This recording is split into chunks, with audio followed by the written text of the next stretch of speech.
বসে দেখলাম যে আমিরে জামাত জামাতের যে আমির উনি তো জেনারেল শিক্ষিত আলেম না, এই জন্য উনার আর কি বলতাম, উনি ধর্ম সম্পর্কে কতটুকু জানে আমি জানি না, কোন মাদ্রাসায় পড়ছে, কামিল পাস করছে না মুহাদ্দিস হইছে আমি জানি, ডাক্তার শফিকুর রহমান উনি কোন লেখাপড়া করছে, উনি আলেম কিনা, কোন মসজিদের খতিব এটাও আমি জানি না, এই জন্য ধর্মের ব্যাপারে ওনার কতটুকু জ্ঞান আছে আমি জানি, তবে মিষ্টি মিষ্টি কথা বলতে পারে।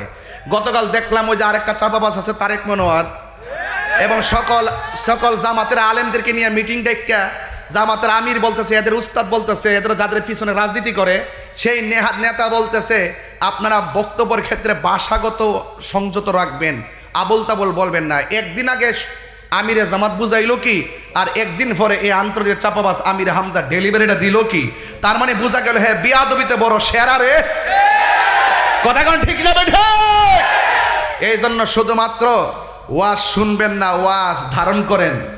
যত কিছু হোক, তাহিরিকে যাই বলুক না কেন, তাহিরির বিরুদ্ধে যত ধরনের মিসগাইড করাক আপনাদেরকে, যত গালাগালি করুক, আমি কাউকে ধরি না।